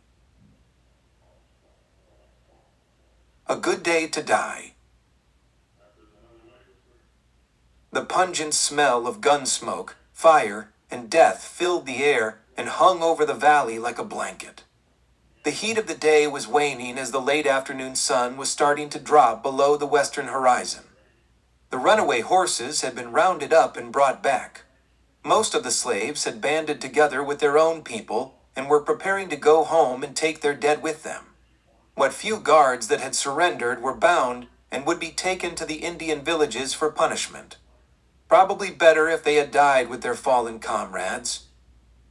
Amos Dunn had gotten his people together. They had loaded their wagons and hitched their teams. "This has been one helluva adventure," Dunn said to Jack. "We're all in a hurry to get back home. Never going to venture out again, that's for sure." "Don't blame you none there," Jack conceded. "Still don't know how to get back," Dunn said. "Do you suppose you could trail along with us just one more time?" Jack smiled thinly. "I wish I could, Amos, but this thing isn't over yet. I've got to try to stop a full-scale Indian war." "I don't understand," Dunn said. "You don't need to. It's my problem. You're out of it now. I'll see if White Fawn can find one of her people to help guide you back." Jack reached out his hand. Amos took it and shook. "Maybe we'll meet again someday." Clayton turned and walked away. White Fawn had told Clayton that Crazy Horse was camping with his warriors and with several other tribes on the Rosebud. Clayton also knew that General Custer was on his way there to engage and annihilate the enemy. Unknowing that he was riding into a trap, the G-Man needed to get to Crazy Horse in time for White Fawn to explain about the lost sacred stone and persuade him not to attack without his magic. If that didn't work, he must warn Custer to abandon the mission. Time was too short to wait for morning. There was still some daylight left, and they could travel some in the dark. Pausing only long enough for Clayton to clean his wounds and put on a fresh shirt and hat, Jack Clayton, Francie Jones, White Fawn, and Little Elk rode out of the valley, leaving the others behind to clean up. White Fawn led them out of the hills before dark. They continued westward as long as they could before it became too dark to travel. They could not risk a horse stepping into a hole and coming up lame. They made camp for the rest of the night until a couple of hours before dawn, when the beginning gray of the sky offered enough light to travel on safely. On and on they pushed forward, the sun chasing them into early morning and then beating down on them by noon. By mid-afternoon, they found themselves just south of the Rosebud River. Here they saw signs of many horses. The turf of the grassy meadows had been cut and churned by the steel of horseshoes, and also the signs of many more unshod ponies' hooves. Obviously, there had been both soldiers and Indians here recently. Jack felt disheartened and glum. It was beginning to look like they were too late. With pangs of guilt and regret, he pushed on, heading north, following the signs. A short while later, they brought their mounts to a halt at the top of a knoll and gazed out across an open meadow below at the sight before them. Jack's stomach retched and turned, and he could taste bile rising in his throat. Francie and White Fawn lowered their heads and looked away. Little Elk cringed. On the other side of the meadow, they could see the Little Big Horn River, running red with blood. The meadow itself was strewn with bodies of soldiers. 200 or 300, Jack estimated. Probably Custer's entire troop. Arrows protruded from their twisted bodies. Bloody, dried heads attracted an army of flies as they buzzed about, feeding off their scalp skulls. One body had been mutilated and desecrated so bad, with a plethora of arrows piercing his body like a pincushion. He had been shot many times and his ears cut off. The blood-soaked buckskin jacket the man wore identified him as the leader of the troop, George Custer himself. The heat of the day was already causing the stench of death to fill the air. Clayton had not seen such brutal carnage since the war between the states. The G-Man swallowed hard. They had been too late. The conspirators in Washington had succeeded with this part of their plan. This would bring on full-scale war against the Sioux, and it would not cease until they had all been killed or forced onto a reservation. The Black Hills would become government land, and soon the white man would legally be overrunning the sacred lands. They had all seen enough. Too much. Time to ride on. Jack reined Regret around to ride on westward. Without saying a word, the others followed until Clayton drew up abruptly, pointed toward a ridge to the west. There, sitting astride their ponies, apparently admiring their handy work below in the meadow, hundreds of warriors, lined side by side, dotted the ridge, their painted bodies gleaming in the sunlight and the feathered war bonnets of the chieftains flowing in the wind. White Fawn reined her horse to a halt beside Jack. Crazy Horse, the one in the center. Jack focused on the one she pointed to, his eyes squinting against the sun, wondering if they would be attacked. Think they will attack us? Jack asked. White Fawn swallowed hard and said with reluctance and fear, I will ride ahead and talk to him. I will tell him all that has happened and ask him to spare you. I betrayed him. It is I he should want to punish. With that said, she slapped the reins to her horse, kicked him in the ribs, and rode to the ridge. What are the chances, Jack? Francie asked quietly, as she pulled up alongside of the G-Man. He said nothing at first, then, I don't know, he said resolutely. We wait and see. White Fawn rode to the top of the ridge, halting her mount in front of Crazy Horse. Jack and Francie waited, impatiently, watching for signs of danger to the Indian girl. The minutes dragged on. White Fawn was still talking to the chief, and he was still listening. Minute after agonizing minute crawled by, the sun burning hotter in their faces and starting to blot out the scene before them. Then, with sudden movement and milling about, White Fawn moved her horse to the left and turned to face her companions below. With the sun in their eyes, they could barely see her arms waving. Was she motioning them forward, or a warning to go back? Then it looked as if Crazy Horse had ridden his horse to her side. He raised his spear high in the air, waved it back and forth, and then pitched it blade first into the ground, coo and feathers from the shaft moving in the breeze of the afternoon. I hope this is an invitation, Jack said, and prodded Regret forward. Francie and Little Elk followed obediently. Slowly and steadily, they rode forward. No action was being taken. So far, so good. Closer and closer they rode, until finally they drew to a halt directly in front of Crazy Horse and White Fawn. Clayton raised his arm, holding his palm open in a sign of peace. We come in peace, Crazy Horse.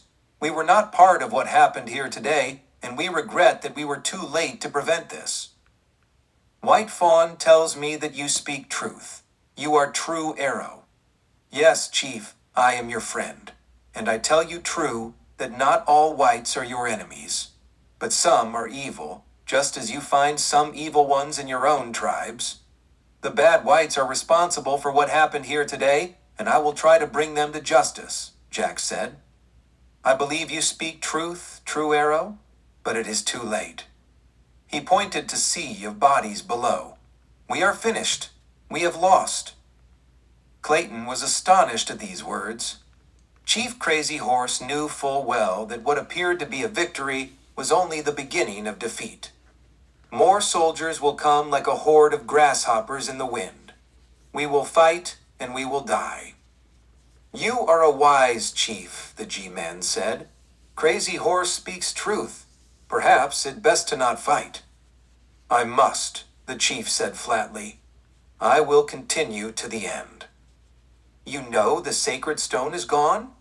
You will no longer be protected." "White Fawn has told me about the stone," Crazy Horse said without sadness. "You will not punish her?" "No. She was obedient to her man. White Fawn is good woman. The stone was not what protected me, but the belief that it did. As long as I believed I could not die, I would not. But now it is time to fight as any other man." The chief explained. "I admire Crazy Horse's wisdom and courage," Clayton said, "but I ask you to give it up before more blood is shed." "It must be," Crazy Horse stated. "Then you will die, you know that," Jack pleaded. "Yes," answered the chief, "and when I die, it will be a good day to die." Nighttime had come, and the full moon rode high in the sky. Jack and Francie had been on the trail now for 3 hours on their way back to Omaha where, according to Francie, Rutherford B. Hayes would be waiting for them. They had left Little Elk and White Fawn far behind them now. The moon reflected off the dew-covered grass, turning the trail into a shimmering, silvery glow. They rode steadily eastward toward the distant horizon, 2 riders of the Silver Trail.